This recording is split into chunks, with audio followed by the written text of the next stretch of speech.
Before you make another list, before you promise yourself that this year is different, pause. Because I'm about to tell you something most people don't want to hear and desperately need to. New Year does not change people. Brains don't reset at midnight.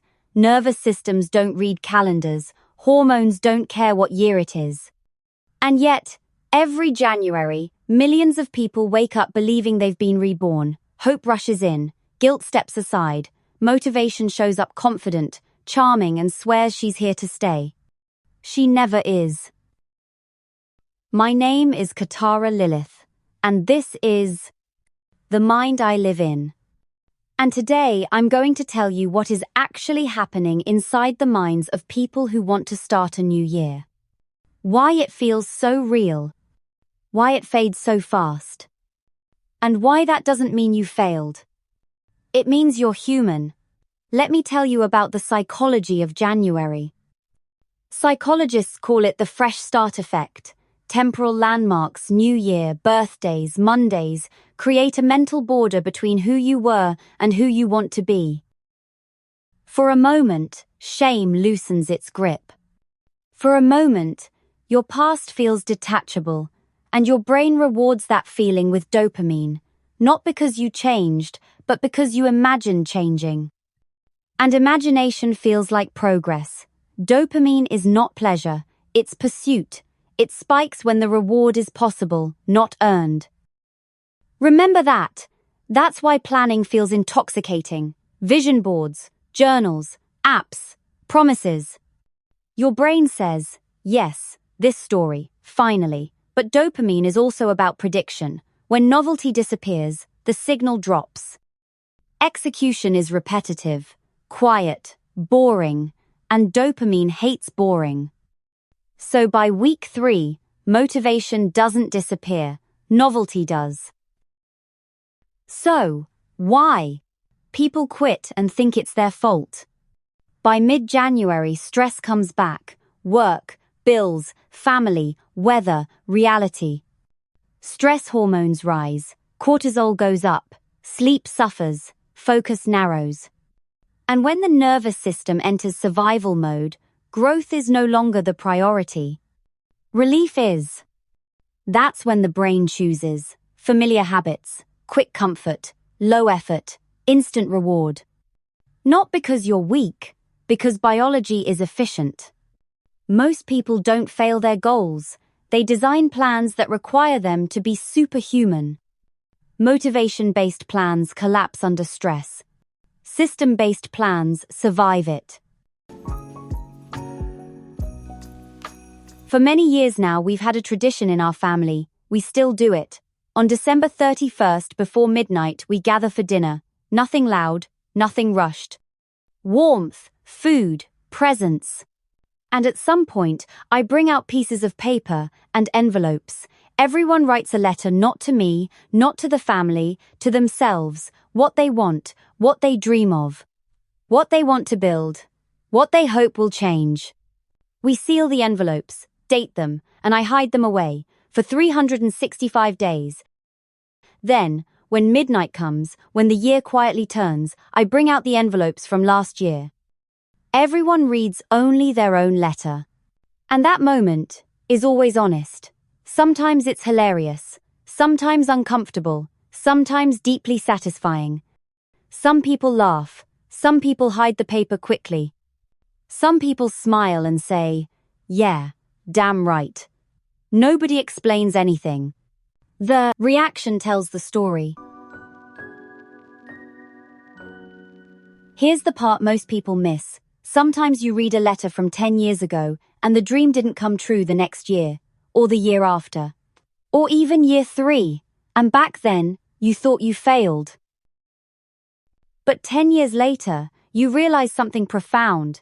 That idea lived in you. Maybe you wrote, I want to start a business.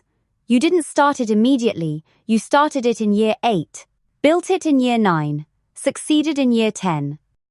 But the path began the moment you introduced the idea to your brain. You made success emotionally familiar. You let your nervous system sit with the image until it stopped feeling foreign. Along the way, You mentioned it to someone. You met new contacts. You read. You studied. You compounded information. Your behavior shifted quietly. That's how real change works. Relationships. Same story, new face. Every January, people swear they'll stop choosing the same partner. They say, I know my worth. I've healed. I won't tolerate that again. They mean it, until chemistry shows up. Because the body doesn't choose with logic, it chooses familiarity. Chaos feels like home to those raised in chaos. Calm feels empty to those who confuse intensity with love. January doesn't change attachment patterns. It changes vocabulary. Boundaries replace fear. Healing replaces avoidance. Manifestation replaces repetition, until discomfort hits. And discomfort feels like danger. So they return not to what's healthy, but to what's known. Addiction, same thing. Removing the substance is not the fix. January sobriety, January discipline, January I'm done. People remove substances, but forget to replace regulation. Addiction isn't about drugs, it's about relief. Remove the relief without redesigning the system, and the nervous system panics. Panic chooses what worked before. Always. That's not weakness. That's survival. Let's get to business and money. Why some people actually win. Most people plan like millionaires in January. Very few think like them in March. Real builders don't rely on motivation. They rely on systems, small actions, repeated. Attached to cues, if-then plans. If it's 7:30 a.m., then I read 10 pages. If I make coffee, then I walk 10 minutes. Behavior follows structure, not inspiration. Warren Buffett didn't get rich from hype. He compounded knowledge. Sarah Blakely didn't fear failure. She trained resilience. Millionaire minds don't chase excitement. They tolerate boredom. Finally, my dear, we got the truth about goals and the real fix. But before we wrap it up, I want to thank my new listeners and my loyal, engaged followers from Lyon, France, Aurora, Illinois, and the beautiful country of Sweden. Stay warm there. I love you. I hear you. In the mind you live in. Let's continue. People don't quit goals. They quit identity strain. Becoming someone new is uncomfortable. The brain prefers a predictable life over an unfamiliar upgrade. So it whispers, maybe later, maybe next year, maybe this isn't aligned. That whisper feels wise. It's just fear speaking calmly. The real fix is, stop asking, why can't I stick to it? Ask instead, why did I design a plan that depends on motivation? Shrink the action, attach it to a cue, remove friction, track the process, not the fantasy. Become the person who doesn't miss twice. That identity survives life. The real New Year wish will eventually come true, but not as a magic, but your brain wiring through structure, repetition, and willpower. And now, I want to pause the psychology for a moment and tell you a few interesting things, because I love learning something new every day. My brain wanders, it researches, it connects dots. It pulls information from everywhere: history, culture, calendars, symbols. And today, I want to share that curiosity with you, because it fits this conversation perfectly. Have you ever noticed that not everyone celebrates the New Year on January 1st? We act like January 1st is some universal truth. It's not. It's just one version of time. Why New Year is not the same everywhere? The idea of New Year depends entirely on which calendar a culture follows, and calendars are not neutral, they are agreements. They're based on astronomy, religion, power, history, and politics. For example, Eastern Europe and the Old New Year. In parts of Eastern Europe, including Russia, Ukraine, Serbia, Georgia, and others, many families traditionally celebrate an Old New Year on January 13th or 14th. Why? Because historically, these regions followed the Julian calendar, not the Gregorian one. When Europe switched calendars, some cultures kept the old rhythm, especially for religious and cultural traditions.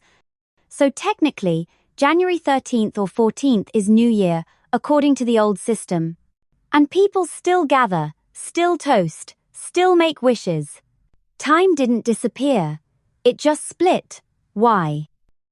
Then there's the Chinese New Year, celebrated between late January and mid-February, depending on the moon cycle. This calendar is lunisolar, based on both the moon and the sun. Chinese New Year is not just a date, it's a season. It's about cycles, renewal, ancestry, energy. It lasts 15 days, not one night. And psychologically, that makes a lot of sense, because real change doesn't happen in one evening. Other cultures, other New Years. Persian New Year, Nowruz, celebrated around March 2021, the spring equinox, used in Iran, Afghanistan, parts of Central Asia. It marks rebirth, balance, nature waking up. Jewish New Year, Rosh Hashanah, usually in September or October, based on the Hebrew lunar calendar, focused on reflection, accountability, and intention. Islamic New Year, Hijri New Year, moves every year. Because the Islamic calendar is purely lunar, it shifts about 11 days. Earlier each year. Next, Ethiopian New Year, called Enkutatsh, celebrated in September, rooted in the ancient Ge'ez calendar. So when we say New Year, we're really saying new according to this system. Are you interested why the calendar changed at all? Let me tell you. Originally, much of the world used the Julian calendar, introduced by Julius Caesar, but it wasn't perfectly accurate. Over centuries, it drifted, slowly misaligning holidays with seasons. So, in 1582, Pope Gregory VIII introduced the Gregorian calendar, which most of the world uses today. Some countries adopted it immediately, some resisted.